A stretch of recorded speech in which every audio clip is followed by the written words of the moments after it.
바울은 교회의 연합을 이루고 유지하는 방안을 제시하기 위하여 서신서를 썼습니다. 지난번에 제가 바울의 서신 13개를 썼다고 했는데 이 13개의 서신서가 교회에 보내는 편지인 동시에 교회를 통하여 세상을 향한 하나님의 뜻을 드러내기 위한 의도가 담겨 있다고 했습니다. 특히 오늘 우리가 에베소서 1장 1절과 2절을 읽었는데요. 많은 분들은 에베소서 전체 6장에 해당하는 이 짧은 분량이지만 교회에 대하여 가장 명확하고 그리고 강렬하게 쓴 서신서라고 생각을 합니다. 그래서 교회론을 공부를 하려면 에베소서를 좀 심도 있게 공부하면 된다, 그렇게 얘기를 하기도 하죠. 근데 저는 거기에 덧붙여서 교회를 알고 교회를 공부한다, 교회를 이해한다, 교회의 사명을 재확인 받는다라는 것은 이 세상 안에 존재하는 교회가, 이 세상 안에 존재하는 그리스도인들이 마땅히 해야 할 일을 알고 실천하는 것에 있다라고 할 수가 있습니다. 교회를 공부한다는 것, 교회론의 체계를 세운다는 것은 조금 더 나아가면 실천적인 의미에서는 세상 안에 존재하는 교회가 세상을 향하여 하나님의 뜻을 전달하는 통로가, 스피커가 되어야 된다라는 것이죠. 여러분, 이 중요한 명제를 결코 잊지 않기를 바랍니다. 교회로 모인다는 것은, 교회가 세워졌다는 것은 교회를 통하여 세상을 향하여 말씀하시는 하나님의 입과 손과 발이 되어야 된다는 거죠. 그럼 우리 이런 질문을 해야 될 겁니다. 우리 교회가 정말 세상을 향한 하나님의 뜻을 전하고 있는가? 우리가 행하는 모든 사역이, 도모하는 모든 교회들이 세상을 향한 하나님의 뜻을 밝히 보여주고 있는가? 개인에게 적용을 하면 내가 그리스도인으로서 세상을 향한 주님의 뜻을 만나는 이들에게 전하고 있는가? 여러분, 이 사실에, 이 질문에 대하여 답변할 수 있어야 될 것입니다. 바울은 교회와 세상을 향한 하나님의 뜻을 자신의 부르심으로부터 설명을 합니다. 세상을 향한 하나님의 뜻이 무엇일까?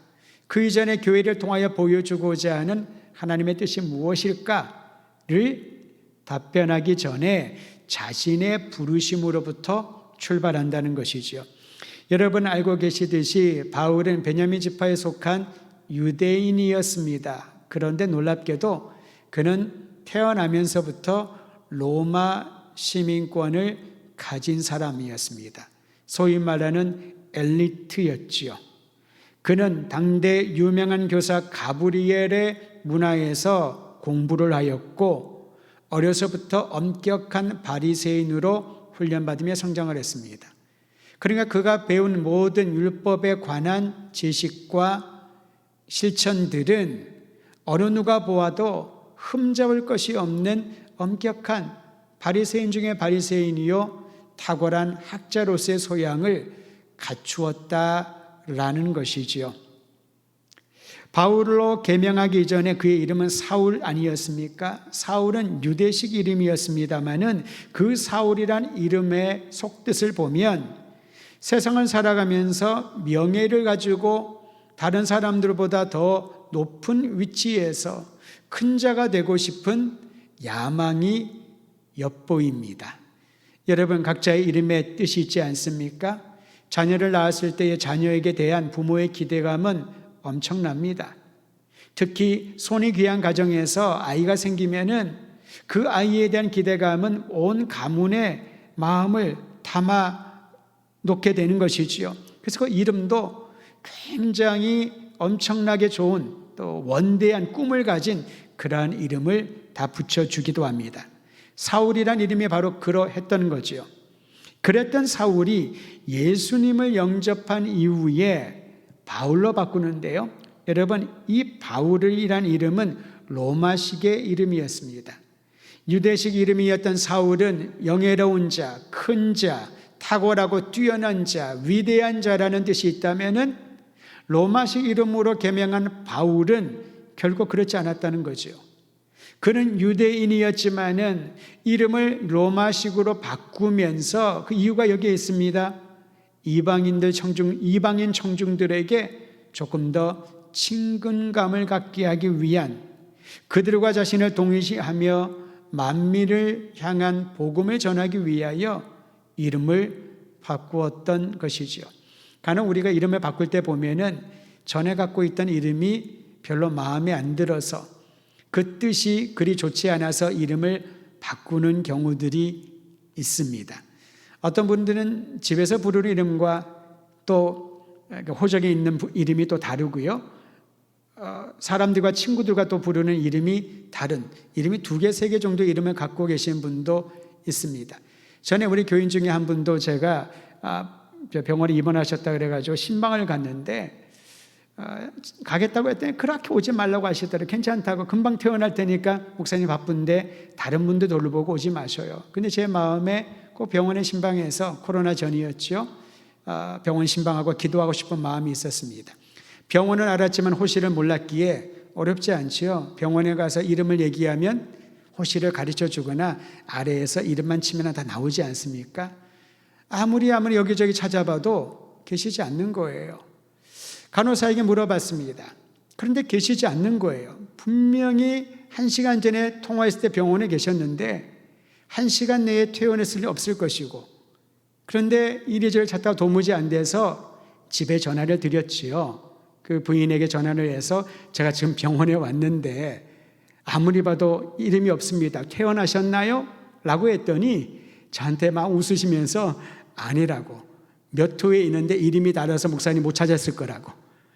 제가 그분과 함께 신앙생활을 5, 6년을 했는데 그때까지 몰랐던 거예요. 갔더니 전혀 제가 알지 못하는 생소한 이름, 그러면서 설명을 하는데 얘기를 들어보니 그분뿐만 아니라 몇몇 분들이 2, 3개 이름을 가지고 집에서 부르는 이름과 교회에서 사용하는 이름과 호적에 있는 이름들이 전혀 다르더군요. 오늘 수요예배 오신 분들 중에서 혹시 그런 분이 있다면은 그 비밀을 저에게 좀 알려주시고, 우리 장로님들께 알려주시고, 목동들에게 좀 알려주셔서 여러분에 대해 조금 더 알아갔으면 좋겠습니다. 사울이 바울이나 로마식 이름을 바꾼 것은 그저 새 출발해야 되겠다, 새 이름을 가지고 이제 새로운 인생을 살아야 되겠다, 그런 의도로 바꾼 것이 아니었습니다. 바울이라는 이름 자체가 이방인들에게는 조금 더 편하게 들려질 수 있는 이름이었던 거지요. 발음하기 어려운 이름들이 있습니다. 또는 그 의미를 알지 못하는 이름들도 있을 겁니다. 하지만 상대방이 발음하기에도 편하고 부르기에도 편하고 기억하기에 편한 이름이라면은 그 이름을 더 많이 불러주고 그 이름을 더 오랫동안 기억하지 않을까요? 사울에서 바울로 바뀐 이 이름의 계명은 그로 하여금 하나님의 뜻을, 이방인들에게 복음을 전하는 하나님의 뜻을 이루기 위한 수단과 통로로서 그는 계명을 하고 오히려 편안한 사람, 친근한 관계로 들어가기 위한 작업을 시작했던 것입니다. 바울이 받은 소명은 이방인들에게 복음을 전하는 일이었습니다. 여러분, 바울이 다메섹 도상에서 부활하신 예수님을 인격적으로 만났을 때 그는 음성을 듣지요. 강렬한 빛 앞에서 그는 두려워 떨며 땅에 엎드리게 됩니다. 그 때문에 그의 시력이 약화되는 일도 있었지만은 앞을 보지 못한 상태에서 공고한 가운데 있을 때 하나님의 사람 아나니아가 주의 명령을 따라 사울을 만나게 됩니다. 그때까지 사울이었지요. 그 아나니아에게 주님께서 이렇게 말씀하십니다. 사도행전 9장 15절, 아나니아에게 하신 주님의 말씀을 제가 한번 읽어드리지요. 주께서 이르시되 가라, 이 사람은 내 이름을 이방인과 임금들과 이스라엘 자손들에게 전하기 위하여 택한 나의 그릇이라. 생소한 메시지가 아나니아에게 들렸던 겁니다. 이 사람은 이방인과 임금들과 이스라엘 자손들에게, 그러면 당시 세계관에서는 전부 다를 말하는 거죠. 유대인들에게는 유대인과 유대인이 아닌 이들, 이방인들로 구분을 합니다. 그 당시에 동양인이 있고 서양인이 있고 아시아 사람이 있고 한국 사람이 있고 일본 사람이 있고 그렇게 세부적으로 나누질 않았었죠. 당시 유대인들에게, 특히 바리새인 중에 바리새인이었던 이 사울에게 있어서 그 당시에 사람의 구분은 유대인과 유대인이 아닌 이방인들이었습니다. 이방인들은 하나님의 선택을 받지 못했고 그들은 허탄한 우상들을 섬기는 야만인처럼 여겨졌던 때였습니다. 그런데 사울을 하나님께서 부르셔서 아나니아에게 알려주시는 거죠. 그에게로 가라. 그는 내가 선택한 그릇이다. 이방인들과 이방의 임금들과 더불어 이스라엘 자손들에게까지. 그러면 전부 다를 말하는 거지요. 복음을 들어야 될 사람들에게, 특히 유대인들에게 이방인들은 구원과 전혀 상관없는 종족들이었는데 그들에게 우선권을 두고 복음을 전하기 위하여 내가 부른 그릇이다. 선택한 그릇이다. 여러분, 그 얘기를 들었을 때 아나니아가 얼마나 놀랐을까요? 교회를 파괴하고 그리스도인들을 잡아서 고문하고 죽이기까지 할 수 있는 권한을 가진 이 사울이, 그 유명한 악독한 사울이 하나님이 선택하셨다니, 하나님의 주님의 음성을 듣고도 그는 귀를 의심할 정도로 믿을 수가 없던 일을 듣게 되는 것입니다. 사울은 아나니아로부터 이 얘기를 듣고 그것이 바로 그의 부르심의 출발점임을 알게 되지요. 교회를 파괴하고 박해하던 자가 이방인들과 열방의 복음을 전하는 사람으로 보냄을 받게 됐다는 거죠. 선택함을 받고 보내졌다라는 것입니다. 이것이 바로 사도인 거죠.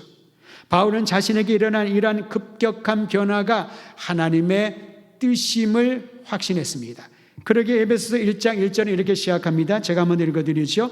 하나님의 뜻으로 말미암아 그리스도 예수의 사도된 바울은, 이 짧은 구절에서 그가 하나님의 선택을 받고 다메섹 도상에서 예수님을 인격적으로 만나고 아나니아를 통하여 하나님의 뜻과 계획을 듣게 된 것, 그리고 자신이 이제는 사도로 보냄을 받아 이방인들과 임금들에게 더불어 이스라엘 백성들에게 예수가 그리스도이심을 전하는 이 사명을 받게 되었다는 것, 자신의 부르심을 분명히 알았고 확신했기 때문에 그는 편지를 쓸 때마다, 성도들과 교제할 때마다, 그리고 이방인들에게 복음을 전하러 갈 때마다 이 사실을 스스로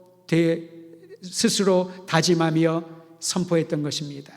하나님의 뜻으로 말미암아 그리스도 예수의 사도가 되었습니다. 여러분, 여기서 우리는 신앙 고백과 사명을 발견하게 됩니다. 우리 더드림교회 성도들이 어떤 상황 가운데 있든지 하나님의 뜻으로 말미암아 그리스도 예수의 사람이 되어 이제 복음의 증인이 되었다라고 하는 이 사실을 날마다 기억하며 되새기며 선포할 때, 어떤 난관이 닥치더라도, 어떤 갈등과 고통이 닥치더라도 그것을 뚫고 나갈 수 있는 담대한 믿음을 가지게 될 줄 선포하시기를 바랍니다. 하나님의 뜻으로 인하여 그리스도의 사람으로 부름받은 여러분과 저는 이제 복음의 증인으로 살아가게 될 것입니다.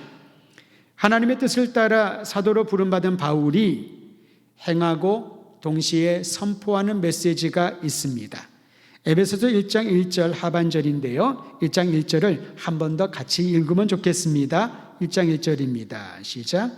하나님의 뜻으로 말미암아 그리스도 예수의 사도된 바울은 에베소에 있는 성도들과 그리스도 예수 안에 있는 신실한 자들에게 편지하노니, 편지를 쓰면서 그는 자신의 정체성을 알려주면서 이 편지를 받는 이들을 이렇게 읽었습니다. 성도들과 그리스도 예수 안에 있는 신실한 자라고. 바울이 행했던 첫 번째 중요한 일은 하나님이 기뻐하시는 교회를 세우는 일입니다. 하나님이 기뻐하시는 교회는 어떤 교회를, 공동체를 말할까요? 성도들의 모임입니다. 그리스도 안에서 신실한 자들의 모임입니다. 다시 말하면 그리스도 예수를 신실하게 믿는 사람들의 모임이 교회인데, 이러한 교회를 세우고 이러한 교회를 격려하고 이러한 교회를 성숙하고 성장시켜서 이러한 교회를 세상에 파송하는 것, 이것이 사도 바울이 가장 중요하게 여겼던 첫 번째 행함이요 사역이었던 것이지요. 여러분, 성도는 구별된 자라는 의미입니다. 하나님이 세상에 살고 있지만은 그들을 구별하여 성도라 칭해 주십니다. 또한 성도는 스스로 도덕적이고 성결해져서가 아니라 우리의 힘으로 성결해질 수가 없지요. 하나님이 구별하셨기 때문에 그 사람은 성도요, 그 교회는 거룩하다는 것이지요. 여러분, 이 비밀을 항상 기억해야 할 겁니다. 내가 어떤 잘난 게 있어서 도덕적이고 다른 사람들보다 더 선한 것들이 많아서 성도라 칭함을 받고 교회가 거룩하다고 칭함받는 게 아니라는 겁니다. 하나님이 여러분과 저를, 우리 교회를 구별하여 주셨기 때문에 교회는 거룩하고 우리 모두가 성도라 칭함을 받기에 합당한 것이지요. 하나님이 구별하여 거룩하다 하셨기 때문에 이 거룩함을 칭함받는 것이 오히려 더 소중한 것입니다. 이 거룩을 지켜나가는 것이 우리의 사명인 것이지요. 세상은 어찌하든지 넘어지게 하고 거짓되게 만들고 속이게 만들고 미움과 증오로 우리의 삶을 피폐하게 만들려고 하지만 하나님이 구별하신 사람이기에, 하나님이 성별하신 교회이기에 그 거룩을 지켜나가기 위하여 죄와 피 흘리기까지 투쟁하고 싸우는 것, 이것이 그리스도인 된 우리들이, 교회가 감당해야 될 일입니다. 옆에 있는 형제 자매와 싸우는 것이 아니라는 겁니다. 우리의 적은 눈에 보이는 사람들이 아니라 보이지 않지만 실제하고 사람들을 뒤에서 조종하고 서로에 대하여 암투를 벌이게 만드는 그러한 영적인 세력을 향하여 저항하고 하나님의 영광을 선포하는 것입니다. 적을 잘 알아야, 적을 잘 찾아야 이 전쟁에서 승리하게 될 줄 믿으시기를 바랍니다. 성도란 호칭에서 우리는 그리스도인의 특권과 책임을 발견합니다. 그리스도인의 특권을 어떻게 말할 수 있을까요? 하나님의 자녀가 된 것이 특권입니다. 그리스도인의 책임을 어떻게 말할 수 있을까요? 빛의 삶을, 소금의 사명을 감당하라는 겁니다. 여러분, 우리는 이것을 모르는 것이 아니라 실천하지 않기 때문에, 그것을 행하지 않기 때문에 항상 이 메시지를 듣고 또 듣고 다시 들어야 될 이유가 여기에 있습니다. 오늘 아침에 제가 어떤 뉴스를 들으면서 이런 얘기를 들었습니다. 오늘이 치매 회복의 날이 나나요? 그래서 이 치매를 예방하기 위하여 가장 좋은 방법을 그 협회 회장되는 의사 선생님이 얘기를 해주는데, 가장 좋은 것이 계속해서 반복해서 학습하라는 거죠. 반복해서 학습을 하라고. 저는 그 얘기를 들으면서 그리스도인들에게 참 유익한 하나님의 선물을 주신 것이 성경을 읽고 다시 읽고 반복하여 읽고, 할 수만 있다면 짧은 구절이라도 암송하고 반복하여 암송하고, 주님이 가르쳐주신 기도로 기도를 하고, 사도들의 신앙 고백을 함께 고백을 하면서 반복하고 또 반복할 때에 우리의 뇌의 기능이, 육체적인 뇌의 기능도 활성화되어지고 하나님 앞에 건강한 몸과 정신으로 살아갈 수 있지 않을까. 여러분, 적용해 보시기를 바랍니다. 반복의 훈련이 우리로 하여금 잠자고 있던, 졸고 있던 모든 뇌를 깨우게 할 수 있다는 방법을 목사가 아니라, 신학자가 아니라 일반 의사의 일부로부터 듣게 될 때 우리가 적용해 볼 필요가 있지 않겠습니까? 하나님의 말씀을 그저 졸면서 읽지 않고 소리내어 읽고, 그 말씀을 한 번으로 끝나지 않고 반복하여 읽으면서 주님이 주시는 건강한 영육간의 건강함을 경험하기를 권면하고 싶습니다. 우리를 성도로 구별하여 불러주신 하나님의 영광을 드러내며 복음이신 예수 그리스도를 신실하게 믿고 따르며 살아가는 것, 바로 이러한 성도, 이러한 교회를 세우는 것이 바울의 첫 번째 타켓이었습니다. 그리고 여기서 끝나지 않습니다. 신실한 믿음의 사람들, 하나님의 선택하신 성도들의 모임, 그 교회들이 성도들의 숫자만 더 늘어나는 것에 그는 치중하지 않았던 것입니다. 이 교회를 세우게 하는 궁극적인 목적이 이어서 나옵니다. 세상을 향한 하나님의 뜻을 전하기 위함인데, 그 뜻의 내용이 무엇인지 1장 2절 말씀은 다음과 같이 기록하고 있습니다. 2절도 함께 읽겠습니다. 시작. 하나님 우리 아버지와 주 예수 그리스도로부터 은혜와 평강이 너에게 있을지어다. 교회를 향한 축복의 메시지지요. 은혜와 평강이 너희에게 있을지어다. 결론을 먼저 말하면 이렇습니다.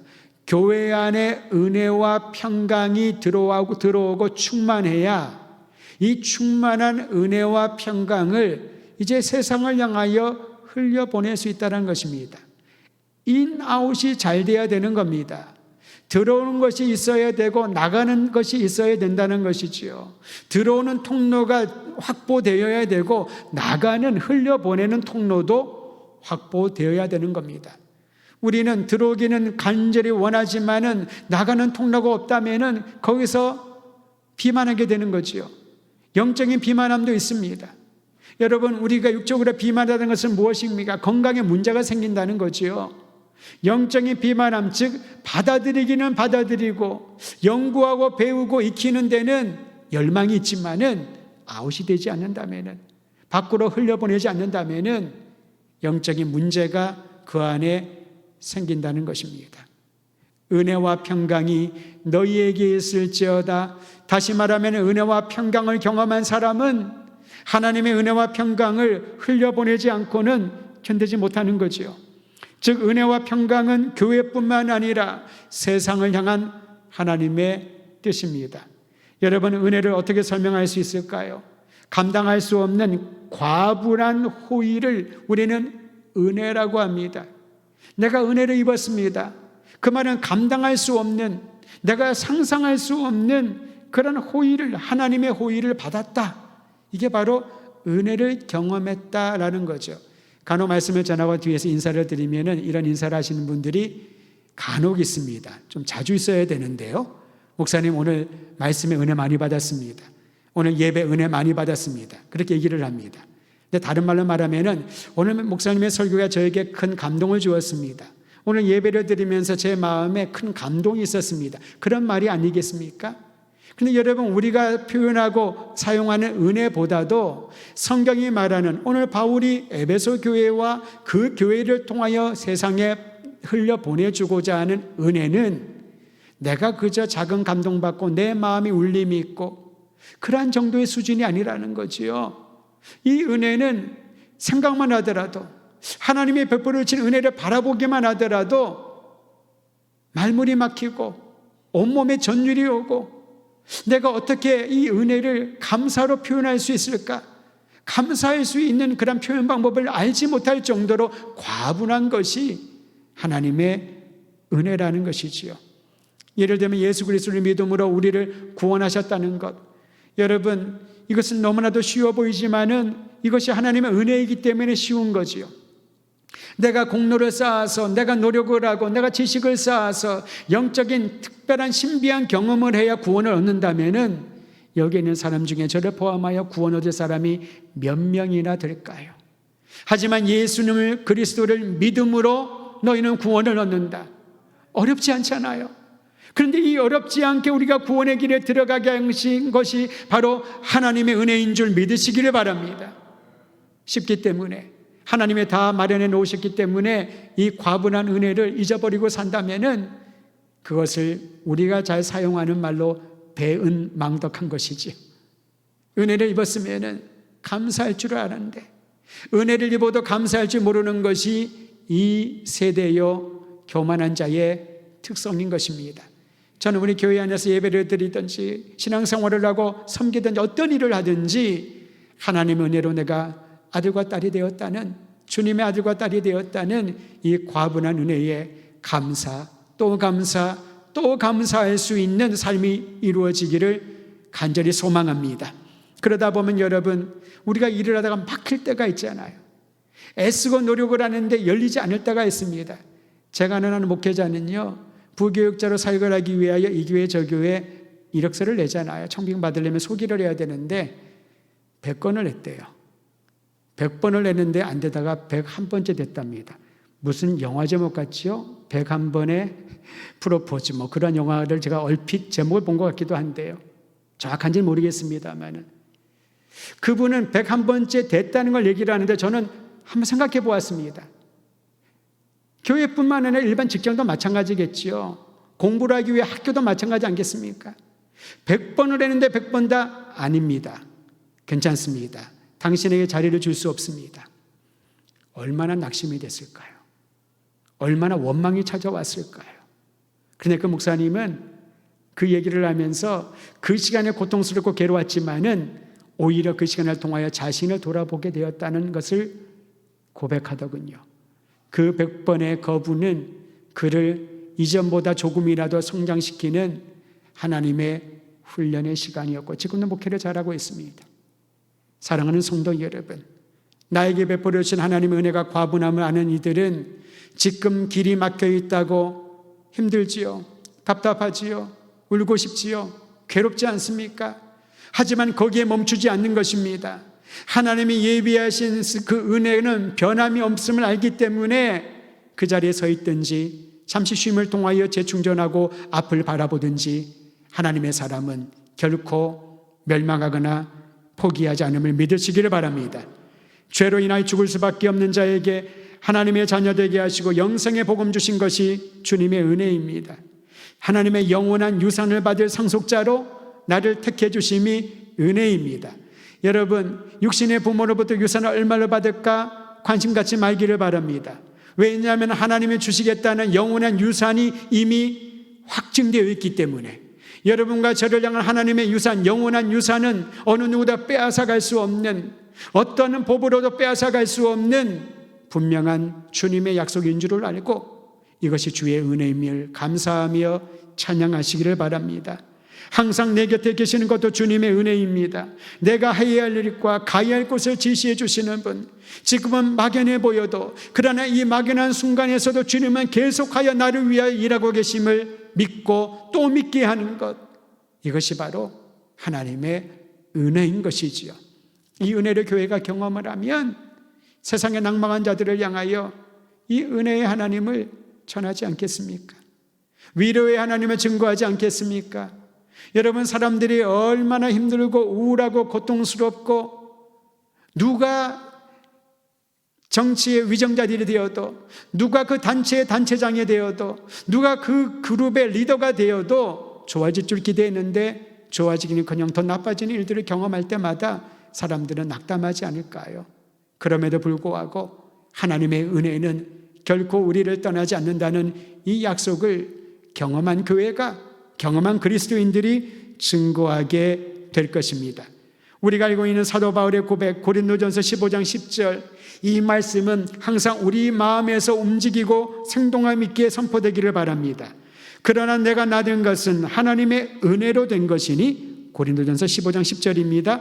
내게 주신 그의 은혜가 헛되지 아니하여 내가 모든 사도보다 더 많이 수고하였으나 내가 한 것이 아니요 오직 나와 함께 하신 하나님의 은혜로다.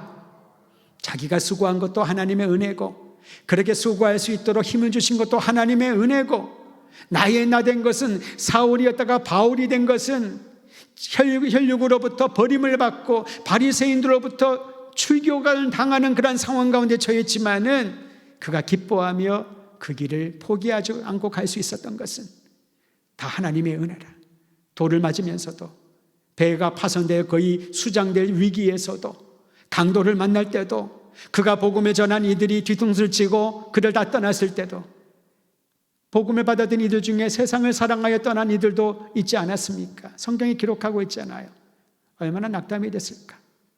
애쓰고 온 힘을 쏟아서 복음을 전하고 그리스도인들에게 교회 안에 그를 이끌어 왔는데 뒤통수를 치고 도망갑니다. 세상으로 쫓아갑니다. 사람들을 흐트러 놓습니다. 교회를 분열시킵니다. 얼마나 마음이 아팠을까요? 하지만 바울은 멈추지 않았습니다. 왜냐하면 나의 나된 것은 다 하나님의 은혜이기에. 저는 우리 교회 모든 성도들이, 특히 직분을 받은 직분자들이, 또 책임을 맡은 모든 책임 사역자들이 나의 나된 것은 내가 수고한 모든 것이 다른 사람들보다 더 많이 했지만은 이 또한 하나님의 은혜로 한 것이니 주님께 영광을 올려드리며 이 은혜를 세상에 전달하는 거룩한 통로가 되기를 주의 이름으로 축원드립니다. 두 번째로 교회가 세상을 향한 하나님의 뜻을 전해야 할 그 뜻은 평강입니다. 평화입니다. 이 평화는 에이레네라고 하는 헬라어를 쓰는데요, 번역을 하면 조화로운 관계를 이루는 것입니다. 조화로운 관계를 이루는 겁니다. 어떤 사람은 가면 자꾸 문제를 일으켜요.